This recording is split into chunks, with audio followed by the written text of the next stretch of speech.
Hey friends, welcome to Whisper 404. If you're ready, let's not waste any time and dive right into tonight's story.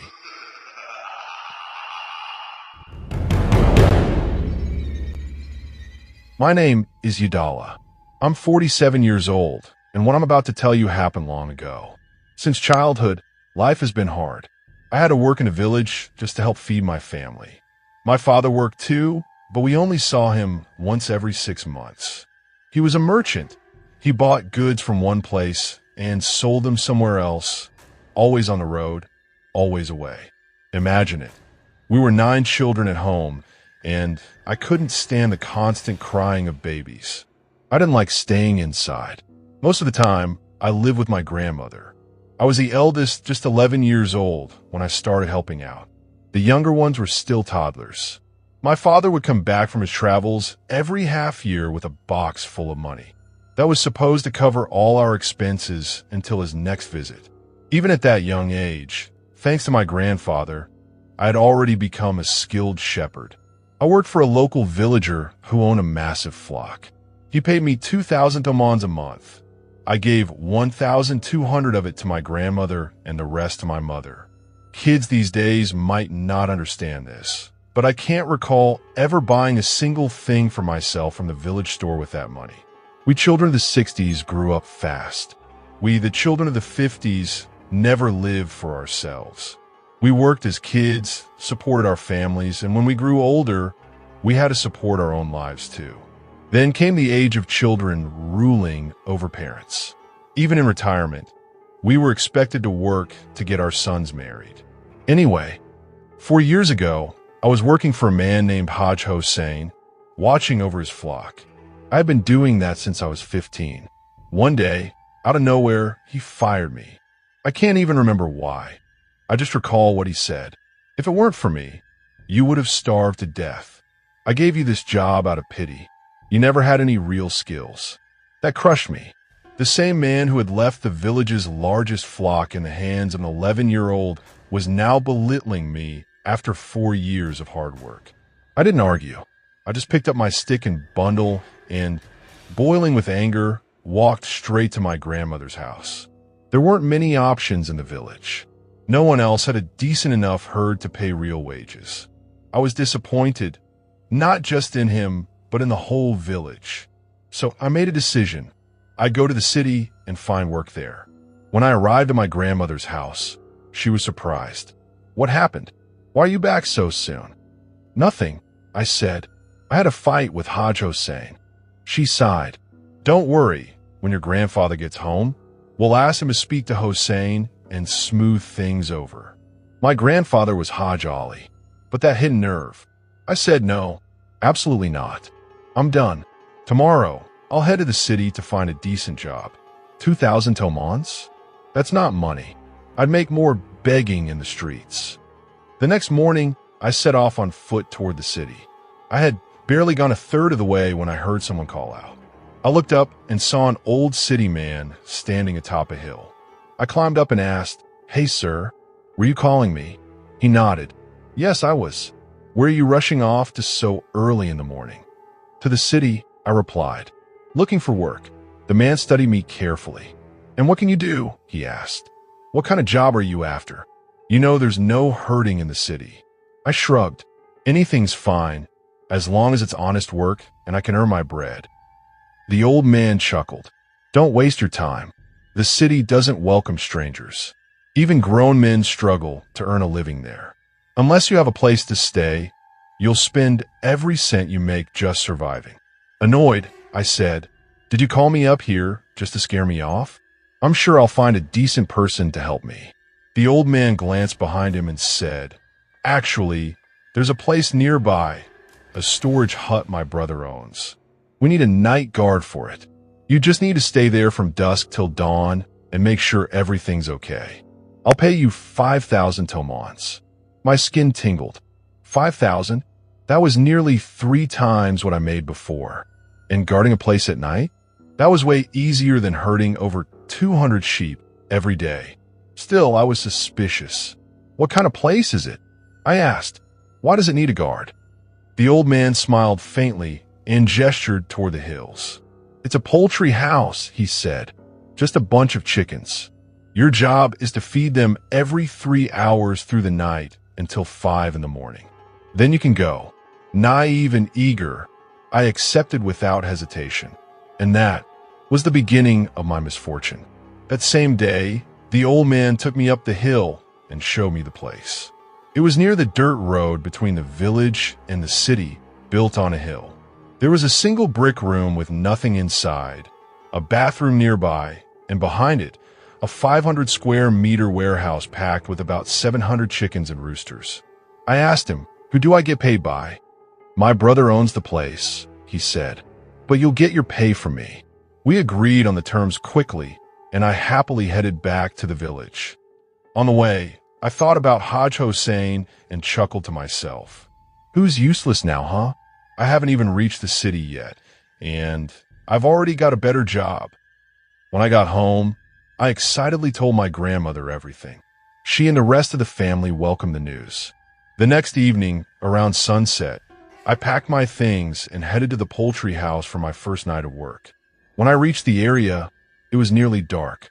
In that darkness, I noticed something I hadn't seen during the day. Our village didn't even have a single electric pole. But on the hill near the poultry house, I could see 3 light poles. One by the poultry yard, one on top of the building, and one farther up by the road. Haj Mazafar, the old man, was standing outside the brick room, waiting for me. I greeted him. "Salam, sir. Thank you for waiting." He grunted. "What took you so long?" "I came on foot from the village," I said.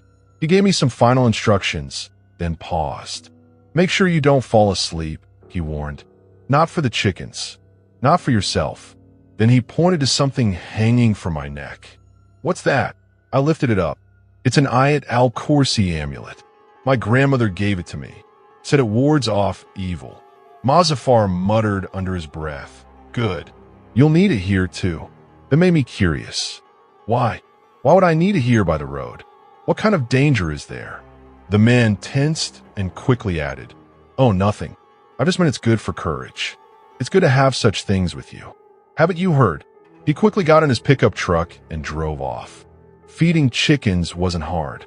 Easier than feeding sheep, actually.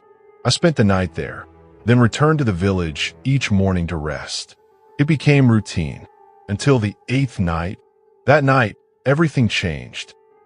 That evening, just as I was about to leave the house, my grandmother stopped me. She said she had a bad feeling, and from the look on her face, I could tell she wasn't joking.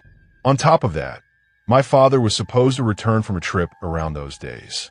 She said, "Stay. What if your father comes tonight?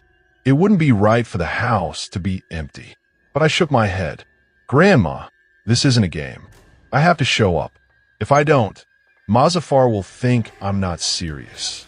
No matter what she said, I left.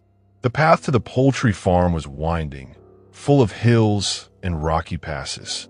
Even in daylight, the area could make your heart uneasy. But in the dusk, it was a different kind of fear.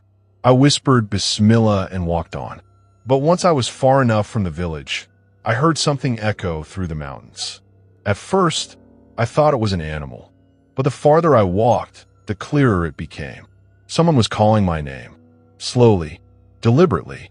The voice had a strange accent, one I'd never heard before in any of the nearby villages. At first, I thought it was just someone I knew, maybe joking around. After all, they knew my name. But suddenly, something clicked. A memory. Years ago, in a place called Darna, I had gone with my father to the fields. I was 5 years old then. That same voice, it had called out to my father. I was terrified, and I clung to him. But he had just smiled and said, "Don't be scared. That's our neighbor." I believed him at the time. But when I grew older, he told me the truth. He said, "That voice, it wasn't human. It belonged to a creature we call MARD AZMA. In our dialect, we used to call him Nazarman." He warned me, "If you ever hear someone calling your name in a remote, deserted place, do not go toward it. Stay calm. Don't let fear take over. That voice belongs to a monstrous being, not like other jinn who mess with your mind. This one comes to tear your body apart. Snapping out of my thoughts, I realized I was now close to the poultry house. The voice had stopped. Silence returned. I climbed the hill and reached the little hut. I rested for a while, and after about an hour, I grabbed the keys and went to feed the birds. When I was done and had closed the shed, I started walking back toward the hut. That's when I noticed it. Something was wrong. I glanced toward the road below and frowned. Last night, there had been one light pole. Tonight, there were two. But the second one was off. No light, just standing there, tall and dark. When did they install that? I wondered aloud. It wasn't here yesterday. I took a few steps forward and noticed something even stranger. That second pole, it wasn't standing still. It was moving, slowly, silently, and it was coming toward me, like a shadow, tall, thin, and unnatural. Within seconds, it had covered a massive distance. Suddenly, I understood. It wasn't a pole. It was him, MARD AZMA, the creature from my father's warning from my childhood memory. He was coming straight at me. I panicked and ran toward the hut. Thank God I hadn't locked the door. I threw myself inside and bolted it shut. I didn't know if the creature could pass through walls or doors. I didn't care. It was the only thing I could do. I turned off the lights. I crawled under the blanket. I waited, frozen, expecting him to crash through the wall. But nothing happened. Even his footsteps had stopped. I waited in silence. Minutes passed. No sound, no movement, but I couldn't stay still. My heart was racing. I slowly pulled the blanket down and peeked out. And that's when I saw him. The nightmare wasn't over. The creature, no longer towering like a lamppost, now stood at the height of a normal man. He was right outside the window. His face was grotesque, twisted, unnatural, and he was smiling. That same horrible, knowing, evil smile. We stared at each other for a long time. I couldn't look away. I was frozen in place. Then, he raised two fingers and pointed at me. In that instant, I felt like I had grabbed a live wire. Electricity surged through my body. And then, darkness. I woke up at my grandmother's house. People were gathered around me. Even Mazafar was there. My mother rushed to my side. Yadala, what happened to you, my son? Everyone was waiting for me to speak, but I couldn't collect my thoughts. Mazafar broke the silence. Kid, what kind of animal attacked the poultry house? Dozens of chickens are dead. I shook my head. I didn't see any animal. He sighed. That can't be. When I opened the shed, their eyes were scattered everywhere. Their combs torn. They didn't die on their own. What did you see that made you pass out? You left the shed unlocked, didn't you? No. I gathered all my strength and said, it wasn't an animal. It was a creature, a monster. Then I told them everything. Every detail. The room fell silent. Mazafar looked at my grandfather. My grandfather looked at me, and I looked down at the rug beneath us. Eventually, everyone left. They knew I wasn't the type to make up stories. Even Mazafar didn't argue. They all pretended it was over. My grandfather paid for all the damages. Everyone hoped that would be the end of it. But it wasn't.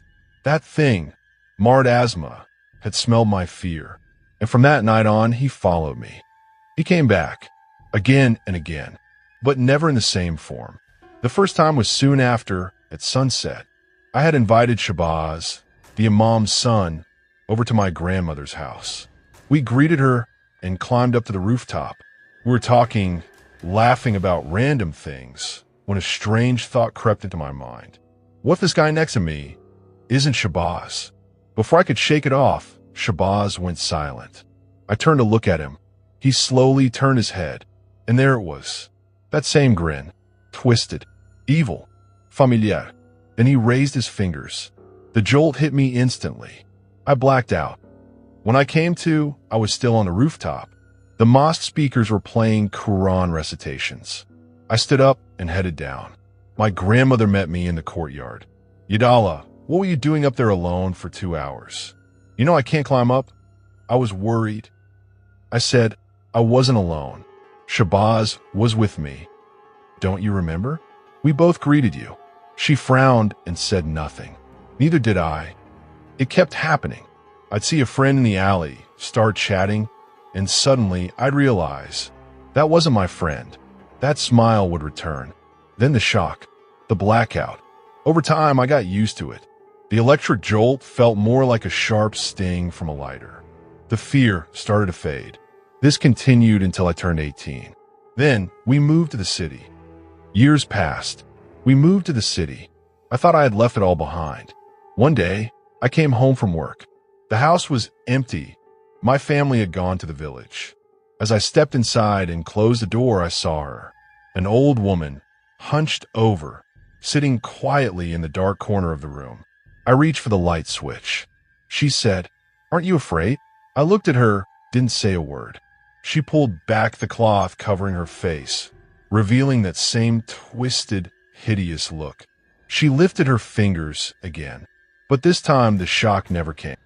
No fear, no pain, nothing. I went about my business like she wasn't even there. And eventually, she disappeared. If I hadn't been scared that first night on the road, none of this would have happened. He never would have found me. But the damage had already been done. People started noticing. They'd catch me talking to myself. Rumors spread, Yadala's gone mad. But they couldn't see him. They couldn't see the cursed shadow following me. I had enough. Every time he came, he would wear the shape of someone I knew. This time I swore. I would fight back, with a knife, or even my bare hands. I was no coward. I was strong, a grown man. But that damn creature disappeared.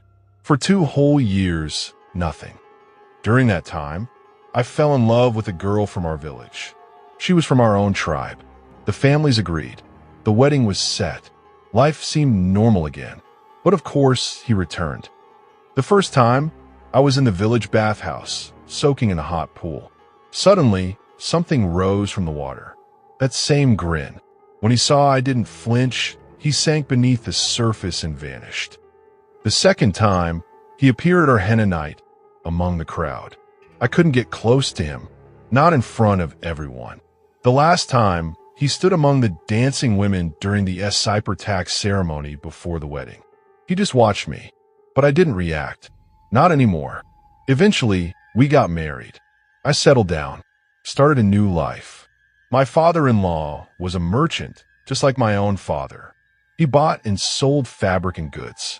One day he said, "Come with me on a trade trip." I agreed. Neither of us had a vehicle. I could have arranged something, but my father-in-law, Mortiza, insisted. "We'll do it the traditional way." He had a mule, 2 donkeys, and 2 horses. We loaded up with fabric and headed toward Lar. The journey took 15 days, slow and steady. By the time we arrived, it was night.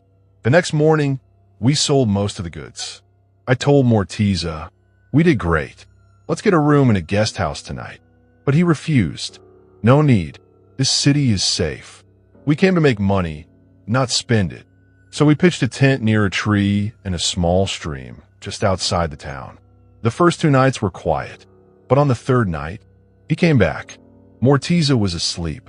I was lying awake, staring at the ceiling of the tent, unable to rest. Then I heard footsteps, crunching slowly in the dirt outside. My name, whispered, followed by soft laughter. He was playing with me, like a wolf, toying with its prey. As soon as he poked his head into the tent, I lunged at him. I threw punches. I screamed. I struck his face over and over. But he hit me hard, and everything went black. When I woke up, I was in someone's house. An old man sat beside me. As soon as he saw my eyes open, he said, "He still remembers you, doesn't he?" I nodded. "Yes. Every time I see him." He leaned in. "Next time he shows up, tell everyone you're not crazy." Just then, I heard Mortiza yelling from the next room. "Who the hell hits their father-in-law?" I turned to look. His face was bruised and swollen. I felt awful. The old man handed me a small scroll wrapped in deerskin. "Don't worry," he said. I told him the truth. "Keep this talisman with you. And for the next 40 days, don't skip a single prayer. I followed his instructions. And after that, I never saw the demon again. Not in the waking world. But even now, 30 years later, he sometimes returns in my dreams. And God help whoever is near me when he does. All right, friends, you've just heard tonight's story. If you enjoyed it, just a simple like can help others find it too. In the dark and silent night, shadows dance beyond the light. When fear takes root and hearts grow cold, some stories are never fully told.